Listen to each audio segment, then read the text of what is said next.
अहिलेको लागि चाहिँ म एडमिट भइसकेको छु होइन। अनि आज चाहिँ सर्जरी गर्नुपर्ने जस्तो देखिएको छ। बिहान 6 घन्टा खाली पेट बोलाउनु भएको थियो मलाई, त्यही भएर बिहानै उठेर खाएर पानी पिएर त्यहाँदेखि चाहिँ मैले केही खाएको छैन है। हजुरको नाम के हो छिटो? सब्सक्राइब गर्नु होला, च्यानलको नाम युनिस पौडेल, मेरो नाम पनि युनिस पौडेलै हो। अनि मान्छेको शरीरमा 7वटा पाल हुन्छ, हजुरमा कतिवटा भयो? हस्पिटलमा ब्लग बनाउनु मिल्दैन रहेछ यसरी, यो पनि अहिले दुखी बनाइरहेको छु कोही नहुँदाखेरि। जो पनि मलाई भेट्न आउनु भएको थियो उनीहरूलाई चाहिँ मनैदेखि धन्यवाद। यो वाट्सअप गाइज, न्यू डे, फेरि पनि नयाँ भ्लगमा स्वागत छ है। अनि आजको भ्लग चाहिँ अब अपरेसनल भ्लग हुँदैछ। अरे कहना क्या चाहते हो? नाम पनि म त्यही राखिदिन्छु है, तपाईँले थाहा पाइसक्नुभयो होला। अब आज चाहिँ मेरो सर्जरी हुँदैछ। लास्ट भ्लग चाहिँ मेरो रिसेन्ट चेकअप्सहरू हस्पिटलमा जाँदाखेरि जे चेकअपहरू गरेको थियो त्यो चेकअपसँग रिलेटेड थियो।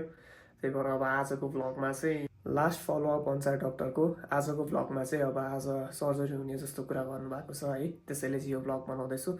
अब उहाँ गएर त खासै केही खिच्न नपाउला, त्यही पनि जस्ट एउटा मेमोरीको लागि भनेर यो भ्लग बनाइरहेको छु होइन। अब 11 बजे बोलाउनु भएको थियो, अहिले 10 बजिसकेको छ, म सबै रेडी भइसकेको छु है।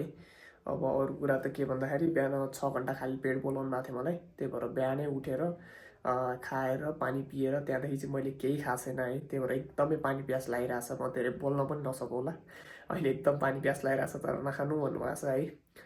अब अहिले रेडी भइसकेको छु, रेडी भएर अब अहिले सबैजना परिवारै हस्पिटलको लागि निस्किन्छौँ है। अनि उहाँ 11 बजे बोलाउनु भएको छ।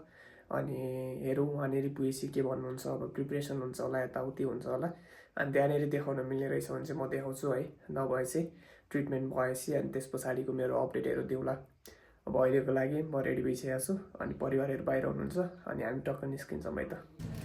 ओके, अब अहिले चाहिँ म यहाँ हस्पिटलमा छु होइन, त्यही भएर धेरै ठुलो सोले बोल्नु त म मिल्दैन। तर अहिलेको लागि चाहिँ म एडमिट भइसकेको छु होइन। अनि आज चाहिँ सर्जरी गर्नुपर्ने जस्तो देखिएको छ। अब अहिले लगभग 12 बजेको छ, त्यही 2 देखि 3 को बिचमा हुने जस्तो कुरा भएको छ होइन सर्जरी। अब हेरौँ कस्तो हुँदो रहेछ।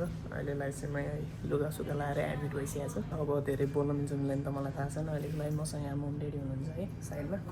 अनि अब चाहिँ अब म यसरी सुतेर बस्छु केही समय, अनि सुतेर बसेपछि चाहिँ अपरेसन हुन्छ होला। हेरौँ, होपफुल्ली राम्रो हुन्छ होला भन्ने आश छ है त। यति भन्दा अलि राख्छु, अब पछि खिच्न पाउँछ पाउँदैन त्यही पनि। अब पाएन भने पछि अब भइसकेपछि देखाउनु अवस्था है त। हजुरको नाम के हो?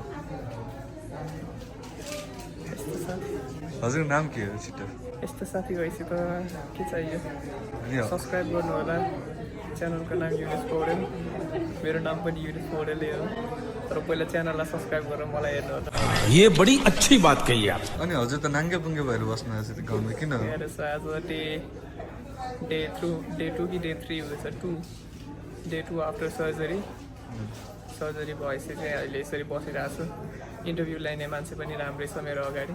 अनि मान्छेको शरीरमा 7वटा पाल हुन्छ, हजुरमा कतिवटा भयो? अलरेडी 4वटा छ। अब त्यसबाहेक अरू चाहिँ थाहा छैन। अनि हजुरको सर्जरी सक्सेसफुल भइसकेपछि अहिले फिल कस्तो भइरहेछ? एकदम मजा आइरहेछ हो, जता मन लाग्यो त्यतिबाट हावा निस्किरहेछ हो त्यस्तो हो। अनि अक्सिजन गइरहेछ, कार्बन डाइअक्साइड गइरहेछ, फिल भइरहेछ कि नि? सबै हो, नाइट्रोजन पनि। अनि तिमी त ह्युमन टेस्ट सब्जेक्ट जस्तो भयो त यार। मान्छेले केही नौलो गर्नुपर्छ जीवनमा। दोस्रो सर्जरी हेर्नु थियो? दोस्रो पहिलो के को थियो अरे? सबै कुरा प्राइभेट यो मेडिकल सेक्टरमा काम गर्छ, के थियो? Privacy is important. प्राइभेसी भनेपछि बुझिहाल्नु होला कहाँको थियो। आवाज त सुनेको छैन मेरो, त्यही पनि जोक्सपार सर्जरी राम्रै भयो। अनि आज डे 2 भइरहेछ, आजदेखि बिस्तारै खान थालिरहेछौँ। मेरो साथी आएर यसले खानु कम बेसी मलाई हँसाइरहेछ है, हाँसी रुनु परिरहेछ। यस्तो त साथी छ मेरो, तर खुसी लाग्यो भेट्न आएको भएर। अरू त केही छैन। अब वरिपरि अप्सराहरू पनि देखाइदिएँ।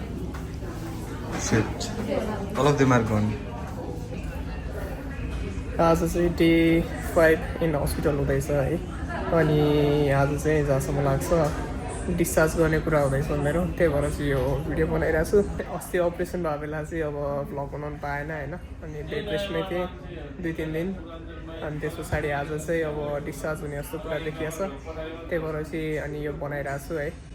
अनि आज डे 5 भइरहेछ अरू दिनभन्दा आज धेरै बेटर फिल भइरहेछ बिहान हिँडे पनि अनि टोइलेट पनि भइरहेछ खाना पनि राम्रोसँगले गइरहेछ ओभरअल भनेको त्यही हो सर्जरी गर्नुपर्ने थियो सर्जरी राम्रो भयो है अनि अब आज होपफुली डिस्चार्ज भएर घर पनि गइन्छ होला हस्पिटललाई ब्लग बनाउनु मिल्दो रहन्छ यसरी त्यो पनि अहिले दुखी बनाइरहेको छु कोही नहुँदाखेरि अब यति भन्दै अब देखिहाल्नुको खासै राम्रो ब्लग त भएन त्यही पनि जस्ट मेमोरीको लागि बनाऊँ भनेर चाहिँ बनाइरहेको छु है अहिले मम्मी यता छेउमा हुनुहुन्छ ड्याडी त्यहाँ हुनुहुन्छ र म चाहिँ यहाँनिर सुतिरहेको छु अब यति भन्दै होपफुल्ली आज यो जुन मेरो अलिकति ड्रेनेज निकाल्नु पर्ने छ आज त्यो ड्रेनेज राम्रोसँगले निकालिदिएर चाहिँ अनि डिस्चार्ज भयो भने चाहिँ आज चाहिँ घर गइन्छ होला है त अनि लास्टली जो पनि मलाई भेट्न आउनु भएको थियो उनीहरूलाई चाहिँ मनैदेखि धन्यवाद होइन अब यो भिडियो हेर्नु भएको छैन त्यही पनि हेर्नु भएको छ भने चाहिँ सबैलाई मनैदेखि धन्यवाद है